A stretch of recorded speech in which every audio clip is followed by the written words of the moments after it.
Sir ఇప్పటిదాకా sir చెప్పిన దాన్ని బట్టి ఇంతకుముందు మాకు ప్రాసెస్ తెలియదు. 4-5 ల్యాండ్స్ వేరే వేరే ఏరియాస్లో ఈ 1000 acres 2000 acres ఎగ్జామిన్ చేసినాం అన్నారు. ఏవైతే ఎగ్జామిన్ చేసిరో మీకు పనికిరాం అనుకుంటారు కదా భూములు, 1000 ఎకరాలు 500 ఎకరాలు ఒక్కొక్క దగ్గర చాలా భూములు ఉన్నాయి ఈ చుట్టుపక్కల. అవేవో ఈ పట్ట భూములు ఎవరెవరైతే పోతున్నాయో వాళ్ళకి కొంచెం డిస్ట్రిబ్యూట్ చేసినా మాకన్నా పనికొస్తాయి కదా సార్. కొంచెం అది ఒకసారి ఆలోచించండి, వర్కౌట్ అవుతుంది. ఎందుకంటే ఈ ప్రాసెస్ జరిగింది సార్, యాక్చువల్గా జరగలేదని కాదు.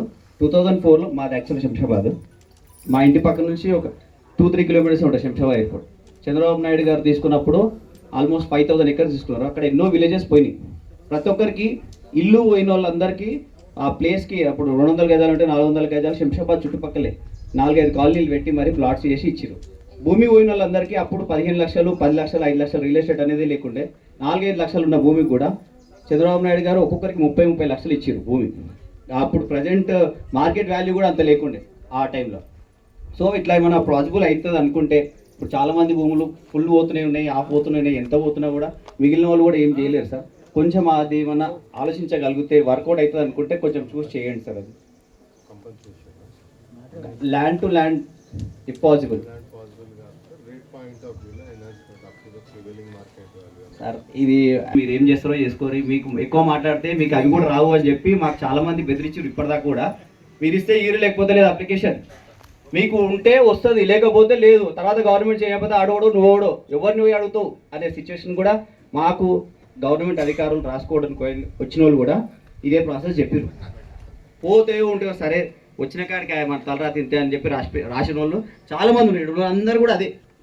ఈ ఊర్లో ఒక్కటే ఏ గొడవలు జరగలేదు సార్. కాలాపూర్లో అక్కడెక్కడ మస్తు రేంజ్లో గొడవలు జరిగినాయి, చాలామంది భూములు పోయినాయి. కానీ ఇక్కడ కూల్గా చేస్తారు, ఏం చేయలేము అన్న సిచ్యువేషన్కి వచ్చినాం. ఈ సర్వే నెంబర్లు మేము ఇవి తీసుకుంటాం, ఇవి సెలెక్టెడ్ ఉన్న లాటరీ సిస్టమ్ లాగా అయిపోయింది. సో దీనికి ఏమైనా ఏం చేయలేము.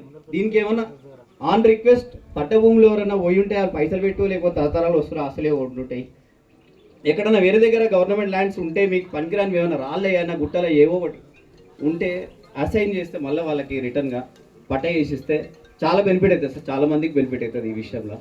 ఎవరైనా ఇల్లులు పోయి ఉంటే అది మీరు ప్లాటింగ్ చేస్తారా లేకపోతే దానికి ఏదో కంపెన్సేషన్ ఇస్తారా అది మీ ఇష్టం. కానీ ఇప్పుడు ఎట్లయినా మీరు ఎంత చేసినా ఆడ 20-25 లక్షలైనా మాట్లాడుతారు ఎవరు చెప్పినా సరే. మీరైతే చెప్పలేరు, అది ఓకే. బట్ ఇప్పటిదాకా మీరు మీటింగ్ కూడా వేరే వాళ్ళు చెప్తేనే తెలిసింది ఈ ప్రాసెస్ ఎట్లా నడుస్తుంది. అవి మీ పోయిన భూములు అని చెప్పేదాకా విలేజ్ వాళ్ళు చెప్పేదాకా మాకు కూడా తెలియదు యాక్చువల్గా. ఎక్కడ నోటిఫికేషన్ ఇస్తారో ఏం చేస్తారో ఏది ఇప్పటిదాకా మాకు ప్రాసెస్ తెలియదు. ఇలా జరుగుతుంది సార్. దానికి ఒక్కసారి కొంచెం రిక్వెస్ట్ పాసిబుల్ అయితే ఆ ప్రాసెస్ ఒకసారి ఆలోచించి 160 నెంబర్ 159. నేను 5 ఎకరాలు కొన్నా. 5 ఎకరాలు మొత్తం పోతున్న భూమి కన్నా కష్టపడి గుళ్ళరాముకొని జీతాలుండి కూలి వేసి బొంబాయి పోయి రూపాయలు తెచ్చి కన్నా కష్టపడి కొన్నాం. ఇప్పుడు 5 ఎకరాలు పోతున్నది. ఏం చేయాలి మేము, ఎట్లా బతకాలి? నా కొడుకుకి భూమి పోతున్నది సెలరు. ఇప్పుడు ఎంతలో భూమి అంటున్నారు, భూమి పోతున్నది ఉండదు అంటున్నా, భూమి పోతున్నది అంటున్నారు. సార్ చెప్తున్నారు, మరి పిల్లలు ఎవరు ఇవ్వాలి, ఎట్లా బతకాలి? అమ్మప్ప నా కొడుకు పేరు మీద మళ్ళీ భూమి గణేష్. నువ్వు ఇచ్చిన రూపాయలు ఉంటాయా పోతాయి. భూమి చూపమంటారు, పిల్లలు ఇస్తామప్ప భూమి చూపండి అంటారు. భూమి ఎక్కడ చూపాలి? భూమి లేనప్పుడు పిల్లల్ని అడిగిస్తారు. ఇప్పుడు కొలువు లేదు, మేము చదువుకులేము, చేయలేము, కన్న కష్టం చేసి బతాం. మీరు కొలువు ఇస్తామంటారు, చదువుకుంటే కొలువు ఇస్తారు. మేము చదవలేము, ఏమైనా జాడగొట్టు మాట చెప్తారు. ఏం పని చేసుకొని బతకాలి. మాకు భూమి మాత్రం ఇయ్యం మేము. మాకు భూమి చూపుతారా, ఏం చేస్తారు, ఎట్లా చేస్తారో ఇక మీకు తెలుసు. భూమి మాత్రం మా పానం పోయినా సరే చచ్చిపోయినా సరే భూమి మాత్రం. నా పేరు నర్మదా, మాది రోడ్డు కోతుంది. Survey number 95, 96, 97. మైపాల్ రెడ్డి మా ఆయన పేరు. 99 మా ఆయన పేరు మైపాల్ రెడ్డి. మాది ఉన్నదే 2 ఎకరాలన్నర. మేము 10 సంవత్సరాలు హైదరాబాద్ పోయి అది పంట వండలేదంటారు. కానీ కూలి చేసుకుంటుండే మట్టి పని మోస్తున్నాం సార్ మా పిల్లల కోసము.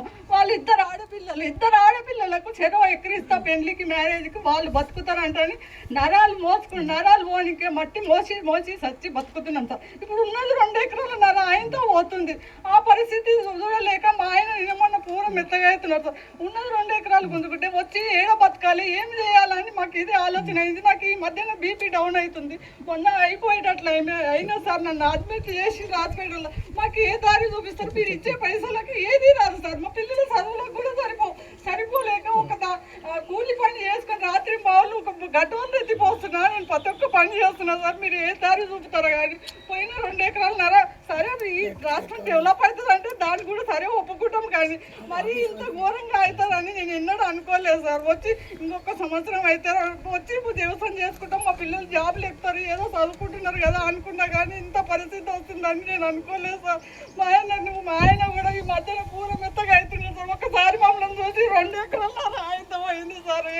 మాకు ఏదన్నా దారి చూపించండి, లేకపోతే మీరు ఇచ్చే పైసలు ఏంటికి సరిపోవు సార్ చెప్తున్నా. ఇప్పుడు ఇద్దరు కూతురు మ్యారేజ్ చేయాలని ఇప్పుడు ఈ పరిస్థితిలో నేను చేయ పరిస్థితి లేదు. ఉన్న భూమి ఏమితోటి పరిస్థితులు చేయలేను. ఆ పరిస్థితి ఉన్న భూమి ఏమితో పోయినాక నేనేం చేస్తున్నా, 15 సంవత్సరాలు అవుతుంది హైదరాబాద్లో కూలి పని చేయడం. ఇప్పటికి ఇట్లే కూలి పని చేస్తున్నా. పొద్దున్నది వరకు ఉదయం పొద్దుగల 9 గంటలకు వెళ్ళి రాత్రి 9 గంటల కష్టం చేయలే చేసి ఉన్న 2 ఎకరాలన్నర గవర్నమెంట్ చూసుకునే. ఇక అప్పులు చేసుకొని ఈ పంటల బతకలేక పిల్లలను బతికించలేక కూలి పని చేసి వాళ్ళని పెద్ద చేసి చదివిపించి ఇప్పుడు 2 ఇయర్స్ సంవత్సరం అయితే నా 2 బిడ్డలు నేను మ్యారేజ్కి వస్తారు ఒకరికొకరు. నేను వాళ్ళకి ఏమి ఇవ్వాలి, నా పుట్ట జీవనం ఏం బతకాలి, నేను కూలి చేసి ఈ బతుకు ఎట్లా బతకాలి. ఉన్న 2 ఎకరాలని వచ్చే సంవత్సరం అయితే నా బిడ్డలు ఇద్దరు ఏదో వాళ్ళ బతుకారు, వాళ్ళని మ్యారేజ్ చేస్తా వచ్చి ఏదో చేతనైన కాడికి ఇంత దోషుడ పువ్వుని దీనికి గంజిగా బతికి ఈ ఊళ్ళో బతుకుతా అనుకున్నా. ఉన్నది అయితే ఈ సంవత్సరం ఇది వచ్చి నాకు ఇది ఒక్కటే సంవత్సరం సార్ వచ్చి నేను బతుకుతా ఊళ్ళో అనుకున్నా. అన్ని మంచిగా అయితే వాళ్ళ చదువులు వాళ్ళు చదువుతారు. సంవత్సరంలో నేను వాళ్ళ మ్యారేజ్ చేస్తా. ఇప్పుడు వాళ్ళ మ్యారేజ్ ఏం చేయలే, ఉన్న 2 ఎకరాల భూమి అమ్ముకుంటే నాకు ఆ రేట్ ఇస్తే ఆ రేట్లో నేను ఏం బతుకుతా, నా బిడ్డలు ఏం చేస్తా, నేను నా భార్య ఏం బతకాలి, ఎట్లా బతకాలి. కనీసం 15 ఏళ్ళు కూలి పని చేస్తూ బతుకుతున్నా. ఇంకా దానికి మీరే భూమిలో కూడా వాళ్ళ కొట్టుకొని సచ్చే అది నిలవాటికి తెచ్చుకుంటే అది కూడా ఎత్తుకొని పోతుంది. ఇప్పుడు నేనేం చేస్తా సార్? తప్ప నాకు చావు తప్ప మార్గం ఏం లేదు. ఇంకా అంతకు తప్ప ఈ డిసిషన్లా నాకు ఉన్నదే 2 బిడ్డలని 10 ఏళ్ళ తండ్రి అప్పు చేసుకొని తండ్లాడి అంత స్థాయికి వచ్చే ముందర నన్ను గొంతు విసికేసరి కదా సార్ అనవసరం గవర్నమెంట్.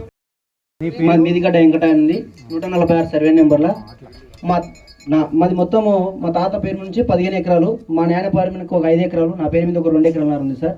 అయితే అక్కడ మా భూములు ఏమంటే మా నాయన మొన్న చనిపోయిండు, కాకపోతే ఆయన ఉంది మా నాన్న కూడా కోరి. ఇప్పుడు మా ఏముంది మా భూములు వెనకటి తాత నుంచి సంపాదించినటువంటి ఆస్తులు పోతున్నాయని మా ముసలిళ్ళకి చెప్తే ఇప్పుడు ఖచ్చితంగా వాళ్ళ ఆటకు చనిపోయేట అవసరం ఉంది సార్. నా పేరు వెంకటయ్య సార్. 146 సర్వే నెంబర్లో 127, 146 పట్టా భూమి సార్. 5 ఎకరాలు 3 గుంటలు ఉంది సార్ మాకు. ఇప్పుడు కనీసం మా భూములు పోతున్నాయి మా అమ్మ నాన్నలు చెప్తే వాళ్ళు ఆదృత పడతారని ఎట్లా పోతా చెప్పని వాళ్ళకి ధైర్యం ఇస్తున్నాం ప్రతిసారి ముసలోళ్ళకు. 10 మంది ఉన్నారు సార్. మా పెద్ద ఉంది, మా పెద్ద ఆయన ఉన్నారు, అంతా వాళ్ళందరూ చనిపోయినా కూడా ముసలోళ్ళు పెట్టుకున్నాం మేము పొద్దు. ఆ భూమి కోసం మా జీవన ఆధారమే భూమి, మా బ్రతికే భూమి. మాకు వ్యవసాయం తప్పితే వేరే విషయం మనం ఏం చేయలేము. రైతు రాజు చేస్తామన్నారు, రైతుని అన్యాయం చేసినటువంటి కార్యక్రమం చేస్తుంది సార్. ఇది పద్ధతి కాదు సార్.